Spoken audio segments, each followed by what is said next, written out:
You know what time it is. It's Poddie time. What?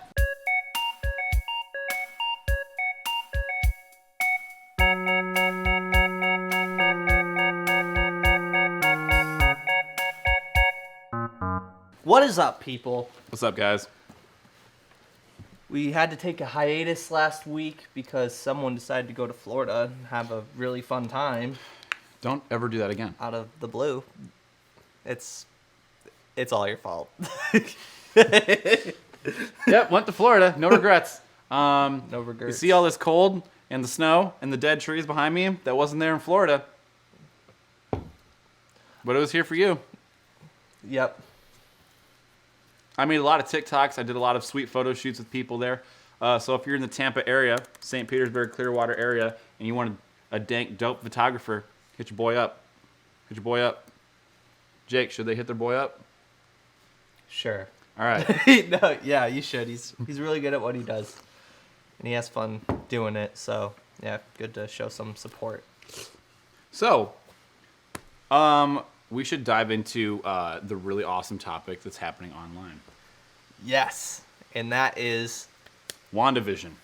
yes, Wanda and Vision together create Disney Plus. Disney Plus, and the TV show, internet series, or what is it called? Is it technically mini-series. It's a TV show or a mini series? Yeah, there's gonna be 9 episodes. They just came out with episode 4.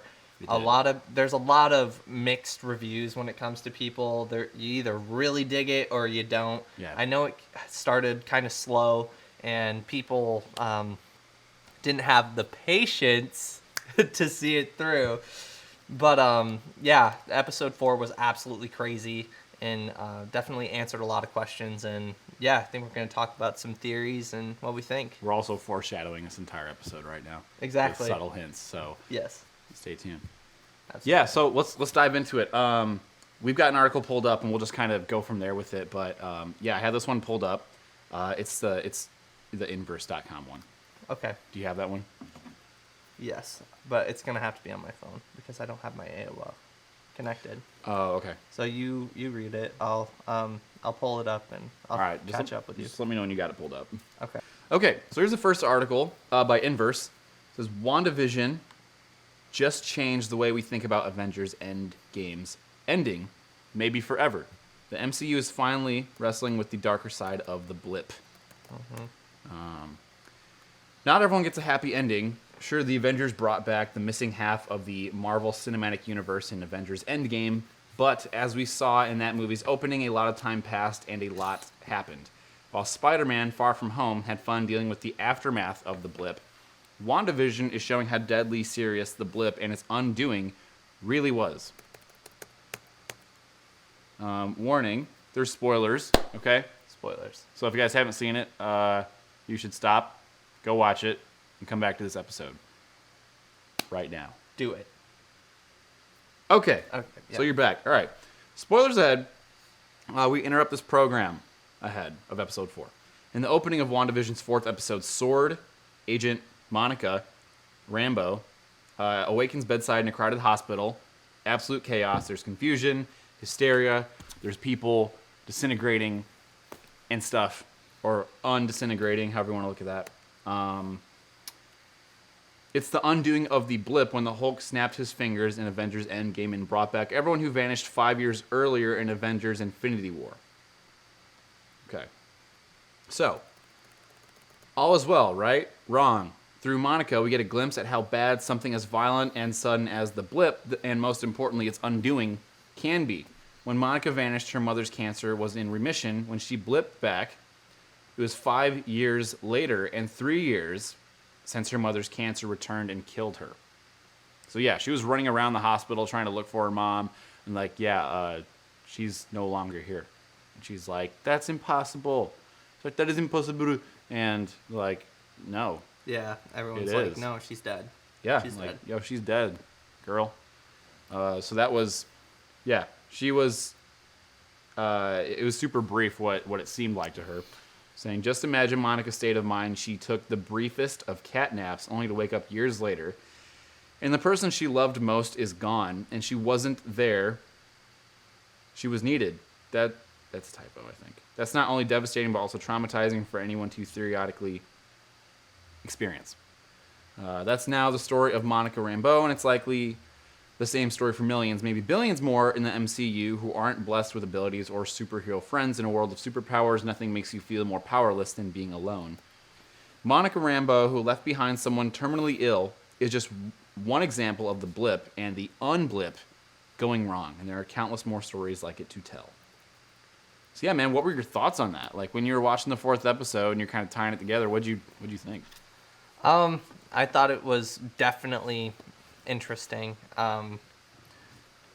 One thing though that keeps crossing my mind though when it comes to watching WandaVision itself is it Wanda that's doing all of this, or is it some villain like kind of influencing her actions or doing this to her?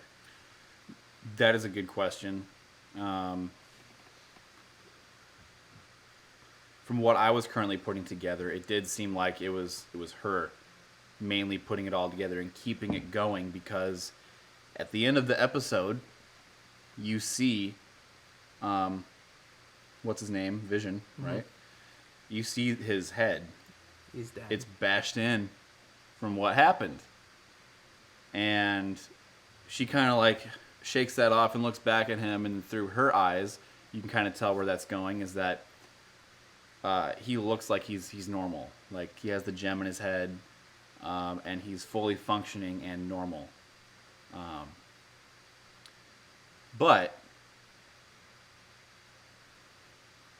when you see the TV screen they're watching as if it's some 1950s sitcom, do you see him looking like his normal self?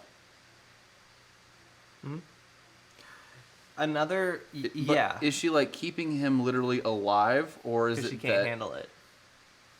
The fact that he's dead, probably. But does that mean he's still like the remaining of him is like literally lifeless? It's her flowing through him? Well, this kind of leads to another theory that I have when it comes to all this, is that I hear that she's going to be the main villain in Doctor Strange, the Multiverse of Madness. Okay. So I think that all of this, it could be the fact that, I mean, and I'm just highly speculating here, that Wanda creates the multiverse. And in this alternate reality, Vision is still alive. Okay. And the fact that he's dead influenced her to use like her powers to an unimaginable, like, kind of way. Created like an alternate reality. Yeah, alternate universe maybe. Mm-hmm. But I don't know.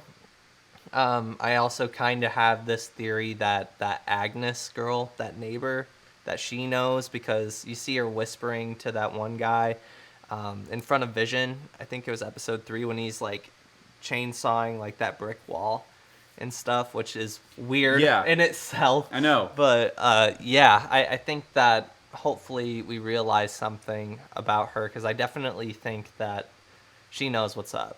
She's Wanda? got to. No, that Agnes girl. Right. Yeah.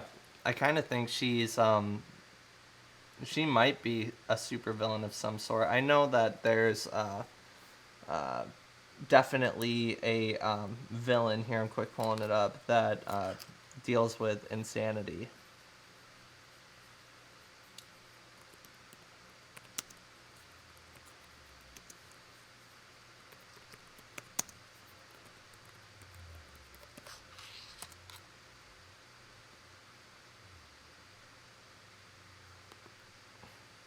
I'm wondering if other elements are playing out later, like the whole part where they were doing like the magician scene. Yeah. Any of that stuff, Mike, was that panning out to anything, or is that just there to add to the storyline of what was immediately going on? The magician thing? Yeah. Like, say that again? Do you remember it was either episode 2 or 3 where there was the scene where they were doing like the magician stuff? Yeah, the magic show, the talent show. Did anything like that like actually even like pan out that had to do anything with that? Was that connecting to anything later? I don't think so. I think that I just found it. that people are speculating that the villain is Mephisto, which I'm looking at Mephisto now.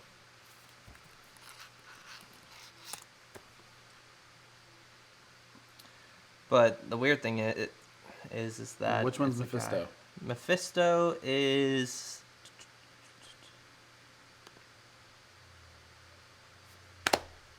Sorry. Well, also, did you remember in the fourth episode where they had the radio going? Mm-hmm. So, okay, two parts that were really cool about the fourth episode that it explained is that, was it the second episode where you see the guy crawl out of the well? Yeah, it connects it. So, yeah, if you haven't seen it already, like, you definitely should. But, I mean, one thing, they showed three things. They connected the dots to three different things. First one was the drone, or the little helicopter airplane, or basically the drone that Wanda found in the bush that was in color, because I think in the second episode everything's still black and white, but she sees a drone that's sitting in a bush that's in color. So everything's black and white, but that drone is in color. She was like, "Oh my God, what's this?" And it looked like it was from the 50s. And what happened is they flew a drone into the city, and it like disappeared through like some type of wall, or it's like some type of barrier that when you go into the city you disappear, and I think it transports you back to like the 50s, or if it's supposed to be in that reality, whatever that is. But the little drone looked very modern. When it went through that teleportation or that barrier, it like looked 50s after it went through it. Also, they had a guy that was going underground through a well system, going through the barrier as well. So he was underground going through it, and when he went through it, he, I think, went into the same exact spot just back in the 50s, and he crawled out of the well up into a street, and that's when you see the guy just come out of the well at night and stare at Wanda and Vision, and she was like, "Oh my God, what's happening?" And then she flipped out. Yeah. And then the third thing, what was the third thing? There was the drone, the well, and then I'm blanking right now. What was the third thing that they connected the dots on? The radio. Yeah. They were able to somehow have a signal go to a radio that was in like the kitchen or like their backyard or something. No, she was talking to that that one bougie lady who she wanted acceptance from at the pool. Right, and then during that scene back in episode 2 or 3, I forget which one, but you hear a voice start to come through the radio, and the two people are disturbed by it. They're like, "Oh my God, what's happening?" And they cut it out. Yeah, they in the film, when the people are watching it in episode 4, because it's like a 1950s sitcom that all these people are in. I think they're unaware that they're in it, or at least we think so. But you start to hear the radio go off, and you hear a voice coming through it saying, "Hello, can you hear me?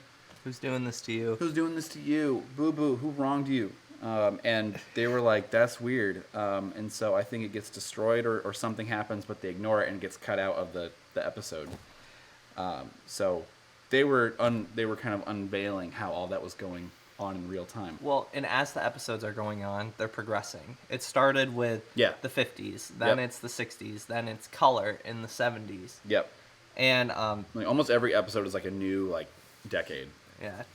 There's one article that I do want you to look up, though, because this is really interesting. Agnes's husband could be Mephisto, who deals in dark magic, while Wanda deals in magic. Hold on, and he could have a spell over her. What is it called? It is called... Here. Wandavision writer can't answer if Mephisto is Agnes's husband. What is the who wrote it? TheDirect.com.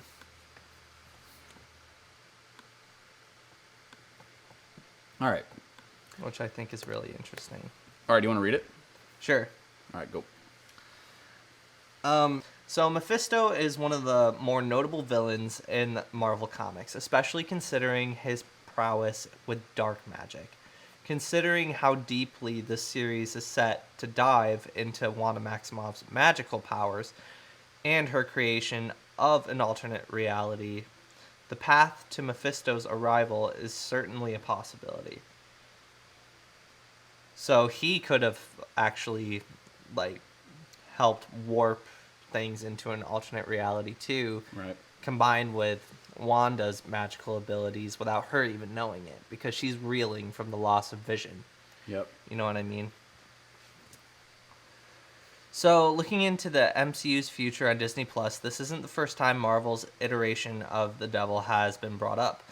A tease for the villain was seen in a set of photos of Falcon and the Winter Soldier, which is another series that's soon going to come out following Falcon, obviously, and the Winter Soldier. Falcon! Yeah. And in a short scene from the Loki trailer, which that looks awesome too. It's going to be a new series. And even the major Marvel villains like Kang the Conqueror and Doctor Doom making their first appearances in the next few years, because apparently they're doing a new Fantastic Four, finally. Interesting. Instead of it being Sony. But Mephisto would be on that same level in terms of magnitude. Whether he shows up in WandaVision or Disney Plus projects are unknown. However, considering Jack Schaefer,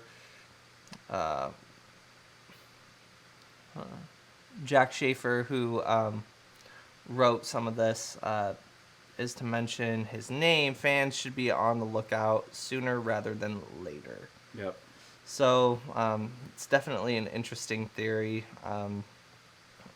Like I said, I thought that Agnes could have been evil, but I mean, she talks about her husband like once or twice in this. Like Yeah. she's like, "Oh, I wish my husband was blah blah blah blah blah," this and that. Yep. So I don't know. It's plausible, but I don't know. I thought that Agnes herself was maybe some sort of other witch or something, but who knows? So that's what's happening online. Yeah. So, what are we going to talk about today for our main discussion, man? So, yeah, that was a hot and heavy topic for what's online, so Yeah. hope you guys can handle that. I think we'll be covering that kind of like as the episodes progress, actually. I think that would be pretty cool to like stay up to date with it and kind of fill you guys in. Definitely. I'm down. Yeah, keep checking back in. We'll keep updating you guys on that. But yeah, so in other news, what we're mainly talking about today for our main discussion is patience. That's the main discussion. We'll be diving in kind of our personal experiences with that and kind of where we're both at, just with patience in general. Yeah. So yeah, what kind of questions do you have for that? I got a few, actually. Whoa, no way. I have a few. Oh, that's crazy. So, starting off, on a scale of 1 to 10, how patient of a person do you feel that you are? And why is that? On a scale of 1 to 10? Yeah. I would say about a 7. Okay. Say about a 7, yeah. Why is that? I know there's a lot of times like I've kind of looked at myself in retrospect and really tried to give an objective point of view on myself, and most of the time I would say I can be pretty patient with a lot of circumstances or people, or just things in life, but I definitely see where I can improve. Mm-hmm. Yeah. Where'd you say you're at with that? I would 1 to 10. 1 to 10, Jake. 1 to 10. 1 to On a 10. scale of 1 to 10, I would think that that I'm at an 8. An 8. Wow, you're gonna one up me like that? Yep, exactly. Yep. I feel like I'm at an 8. I tend to be patient when it comes to listening to other people's stuff, but there's also some areas where I feel like I can obviously still grow. I don't really think that anyone can get to a 10, obviously. So maybe, 7.5, 8, just above you, though. 10 is God mode. You have the patience of God. Yeah. The Xbox achievement thing goes off when you reach that. Yeah. And just to clarify, I'm not trying to be like right above you, by the way. Oh, you're not. Okay, good. Good. Glad we got that covered. Yeah. Is there any confusion? Yeah. So the next question would probably be, where do you feel in your life that you can grow specifically when it comes to patience? So I'd say an area I feel like I've struggled with, I can greatly improve on, and I've like been thinking about like really making a point to change this about like my personality this year is just like with relationships, because I don't have like terrible relationships or anything, but I've looked at that. I've just kind of looked at myself a lot of the time just over years growing up, and I would say, there's a lot of times I feel like I could handle something way better. And like I'm kind of tired of just like looking at it like, yeah, I could have improved.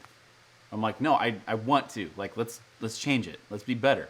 And it's like little things though. It's not like these huge things. It's just like maybe sometimes my demeanor can be a little bit better, or I can have a little more like what's the word? Not spunk.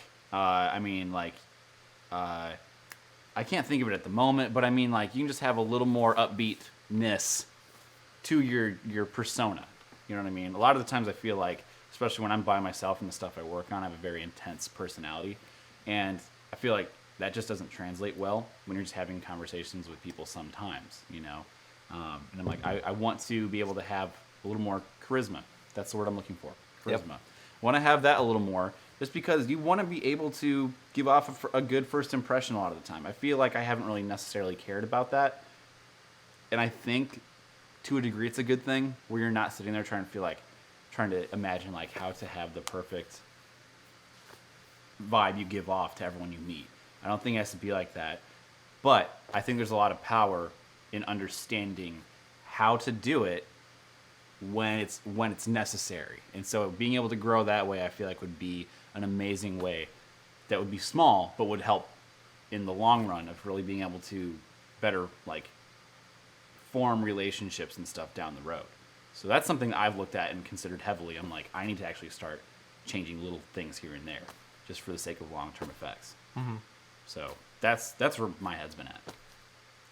Yeah, I'd say for me, mine is not that. Mine, mine not. Well, that. that's stupid. Yeah, mine's not that. Mine's mainly when it comes to achieving big goals. Maybe I feel like I don't know. Maybe in that goes along with like willpower and determination, like we had talked about in the past. But yeah. I feel like it can attribute to patience, getting stuff done that may take a while.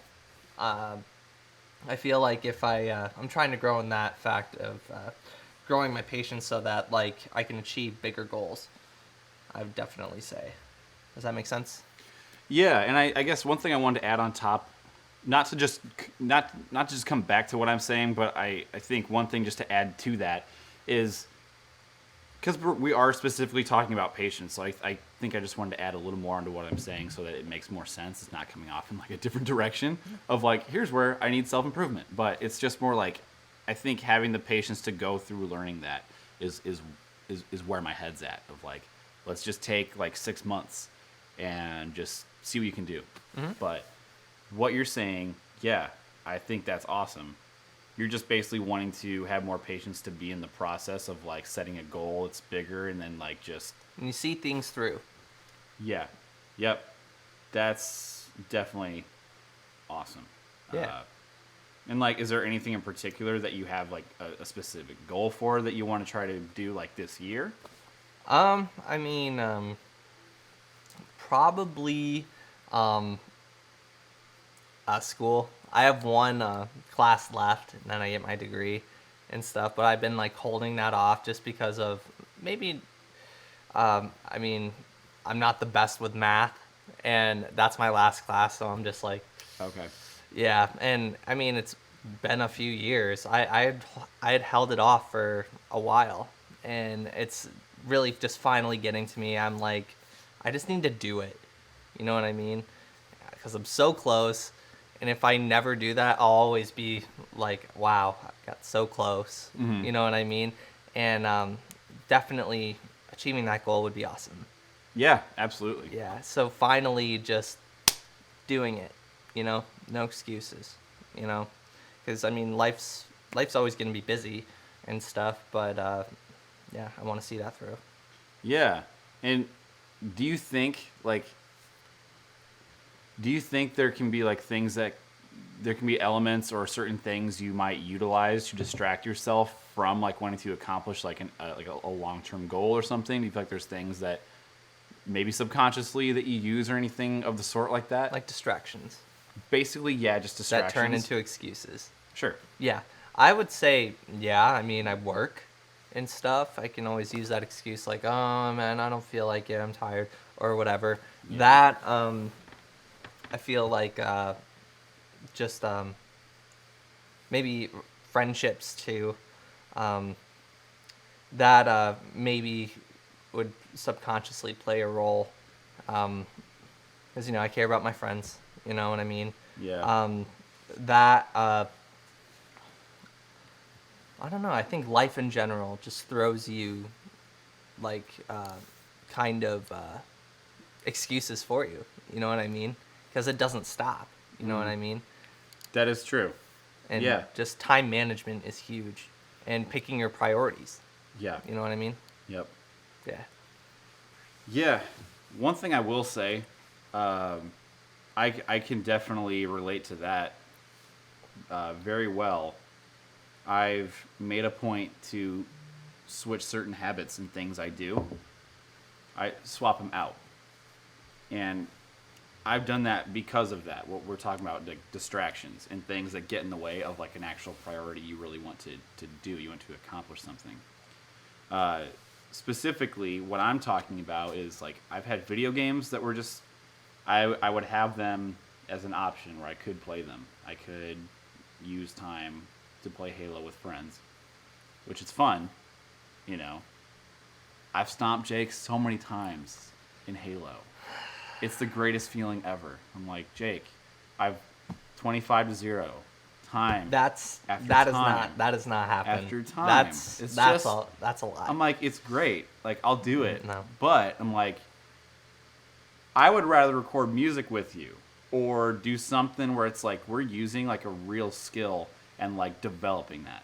Yeah. Stuff like that. And just like my own aspirations of wanting to record music or get better at like certain elements of photography. Because like I have had certain things where I'm like in photography, I want to nail studio photography. I want to really like ace that.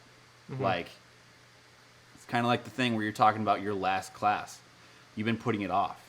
I've been putting that off. Mm-hmm. And I'm like, why am I doing that? Mm-hmm. There's no real reason to be putting off something like that. It's like I need that to like make my business like skyrocket. And so I'm making a point to genuinely just swap out certain things that can be distractions and say, all right, I'm really going to like plug away at this stuff now and like just get rid of distractions. And for a short time, I will feel like a sense of boredom because I'm not constantly having like a thing I can distract myself with. And I only have like, here's what I can do. Now I can only do my photography. Now I can only do my music. Now I can only do video. That's literally like my sources of like entertainment that I have.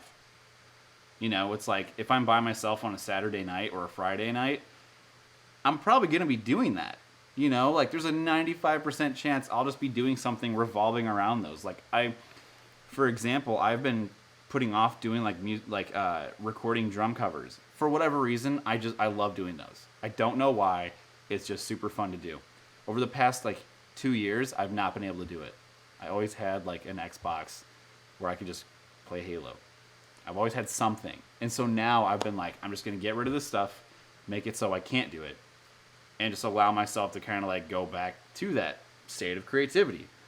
Now, it's like, since I don't have anything, like my creativity skyrocketed, and I just feel like that's the only thing I really have to do. So it's just like getting rid of stuff slowly over time. It can really help. So yeah. Yeah, definitely. And the thing is, you work so hard for something, and then you put it off, like right at the like pinnacle of importance. Mm-hmm. You know what I mean? And just seeing those things through, and what you were saying, shifting your priorities when it comes to like video games and stuff.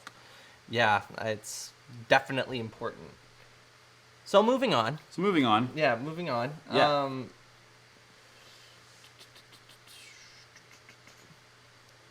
We just did Where do you specifically feel your patience can grow? Did we do Okay. that one? Did we just do that well, one? I was talking about the relationship part. Did you say that? You were talking about, like, there's the math class and stuff, but shifting priorities. Seeing things Seeing through. go through. That's kind of Well, where I feel like I need to grow. How about we talk about that a little more with you, and you just talk about, like, if there's other things that you were specifically like, here's something I want to have the patience to see out, or is that all you wanted to go into with it? Well, I mean, when it comes to like people and stuff, I feel like I I don't see that as like where I specifically need to grow. Mine is when it comes to my aspirations. If something seems too big and stuff, I feel like I don't have the patience to do it. So I'm Okay. trying. Does that make sense? I totally get it. And so I'm trying to grow in that aspect, especially this year. And I mean, what else did you think I need to say? No, I mean, just anything that you felt compelled to bring up. Mainly, it was just that. I'm trying to think here if there's anything specific when it came to aspirations and stuff. It's mainly just with aspirations, and because yeah, it's time, you know, and yeah, I feel like I could definitely benefit in growing in that aspect. Yeah. Okay. Um, Sorry, go ahead. Okay, no, it's cool. So why do you think that this is kind of hold on. It's why do you think patience is important, and Okay. how would you? Okay, so first off, how would you specifically define patience? Because I feel like a lot of people have kind of slightly different definitions. Okay. Well, if you had no patience, I think that's probably the quickest way to, like, imagine, like, how would that end result change. So let's say, like, I have no patience when it comes to relationships with people, building relationships, meeting people and building new ones, or, whatever, family or business, or close relationships you have, like family, etc. Or, like, if you have a girlfriend, whatever. If you have no patience for any of that, I feel like that would quickly become, like, just to throw it off on that end of the spectrum, that would be, really awful. Because, like, when it comes to even, like, friends, or, like my parents or something, it's like, you don't know what exactly they're going through ever. Like, whoever it is, like, I don't know what Jake's week has looked like. I don't know what stuff he's exactly struggling with. Just like he doesn't know exactly what I'm going through. It's like having that awareness, that I think, which is, it's just having that understanding where you're able to not just be thinking of yourself. You are able to have patience with other people because you don't know what's going on in their lives. You don't know what it's like in their shoes. So I think having things like that build up to having patience, or I think it's having that understanding that can give you patience, especially when, like, maybe they do something they don't normally do, or maybe they're acting off and you don't know why, and just not taking things personally. I feel like it's stuff like that where if you do have patience for that, it helps you in the long run. You know what I'm saying? Mm-hmm.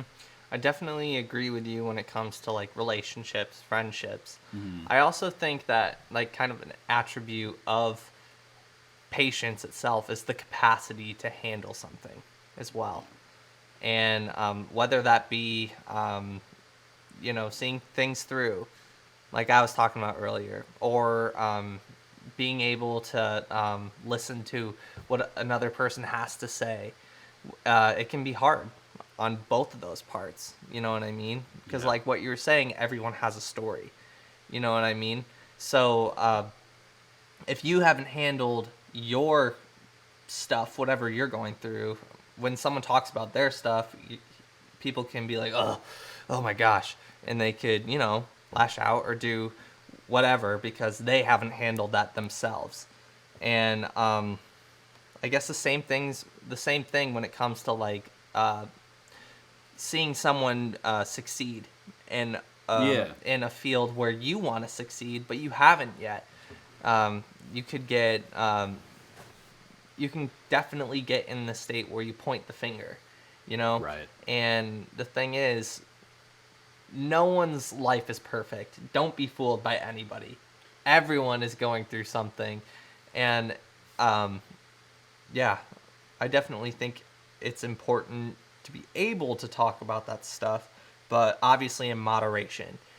And yeah, I definitely think that patience is huge, not only relationally, but also being patient with yourself, Yeah. but seeing things through, you know? I think one thing I wanted to add on to that is, like when you're seeing other people doing better than you, I feel like there's definitely two trains of thought you can have, depending on where you're at with yourself. I've been at both points, and I've been able to identify when I'm doing, like when I'm acting a certain way, and I'm like, why am I acting this way? Like specifically when you're talking about other people doing better. There's a lot of other photographers I'm friends with, and I love seeing all of them do well. Like I don't really look at another photographer, and I really try to make a point to not look at them competitively. I think there's a lot of like, I personally look at it as there's business to go around for everyone. It's that type of deal. But I think every now and then I'll see photographers doing something where I'm like, maybe I'm not at that level yet. I'm not at that point. I don't know how to shoot like that. And I don't make a point to do this, but I think every once in a while I've noticed like maybe I have a thought of like wanting to have like a bitter attitude towards it. And I've been able to identify that. And, you know, instead of like wanting to ever act on that, I will like, instead of having a thought or an attitude of acting like, oh, like who does this person think they are? Instead, what I'll make it like, if I see some of their work on Facebook, you know, I'll just send them a message and say, like, even if sometimes I do feel that way, I will still make a point to message them and say, hey, what you're doing is great, or, you know, the way that shot is lit, or just however the photo looks, you know, I'm like, that looks awesome. Keep doing what you're doing. And just put that out there instead, you know? And it doesn't really matter if they reciprocate that or not. It's just more like, I'm not going to take one thought I have and then turn that into a full, like an entire like emotion or something, you know? It's like I have a particular way I think of that stuff, and it's like, if for whatever reason, if I have that kind of thought, it's like, you don't have to act on that. It's just a thought. Kind of like making it about yourself, not doing Sure. that. Yeah, it's like, Yeah. you'll make it about like, well, I feel this way because I don't know how to shoot. It's like, well, who cares? You know, get over yourself, and it's like, tell them what a good job they're doing. You know, Yeah, be happy for them. Be happy for them, and like again, what I was saying earlier, you really don't know what they've been through. You don't know what their week's like. It's like maybe that could be like the one thing they needed, where they're like, this week has been really crappy, but at least this one person said the photo was great, or whatever. Yeah. You know? And it's definitely, that's kind of another reason why not to compare yourself to someone else, because their story isn't your story. You know what I mean? And like I was saying earlier, you're not fooling anyone when it comes to like, oh, I'm so good at this. And like, you know, kind of how on social media where like there's this kind of facade that, oh, these people have such a great life. You know what I mean? Do you kind of get what I'm saying? Well, yeah, Instagram. Yeah, exactly. And it's just another reason why just to live your life and be happy for other people and their successes and stuff, and which obviously can be really hard. And yeah, patience. Patience, man. You'll get there. Yeah. See it through. See it through. Follow your dreams. Exactly. Don't let your dreams be memes. I don't think that's a saying. Or schemes. Don't let your memes be schemes. So Don't follow that theme. of your We're butchering this so bad. So good, so good. All right, do you want to move on to the last laugh? Let's move on to the last laugh. You know what? If you're new to this podcast, this is your first episode. At the end, we always go over funny short vids on YouTube. Kind of end on like a really happy note. So in tasting, what we do is take a small amount right off the top. It doesn't take much. That's the warmest part right here. I'm going to invert the spoon. Cover all 9,000 taste bud. Aerate it. Warm it up. Driving up that top note. That cream. Pure vanilla. Sweeteners. That's a 10. Why? Hit me, hit me, hit me, hit me. You can't. Reach me with that hand. Reach me with that hand. Reach me with that hand. You cannot. That guy's like, ah! What was that? This is like, what was that? Hit me, hit me, hit me, hit me. You can't. Reach me with that hand. Reach me with that hand. Reach me with that hand. You cannot. Yeah, you could. He's like, oh, He just said he can't. I know, so it must be true. Yeah. He's just like, Yeah. All right, this last one's pretty good. I'm gay. I'm a lesbian. I am actually pansexual. I am transgender. I'm a bird. Oh my A god. bird. I'm a bird. All right, guys, I think that does it for this episode. That's the last laugh. Yeah, talking about patience. Yeah. Have patience, people. Laugh. And watch WandaVision. Yeah, we're gonna be going over episode 5 this next episode. Stay up to date. And if you haven't watched it at all, and this is the very first time I heard of WandaVision, we spoiled everything for you. Yeah. And we hope you watch it anyway. Yeah, Do it. do it. All right. We'll see you guys on the flippity flip of the earth, Flip flop, of the blip, the blip blop. the blip blop. Yeah. Put your flip flops on for the blip blop. Yeah. And we'll see you guys in the next one.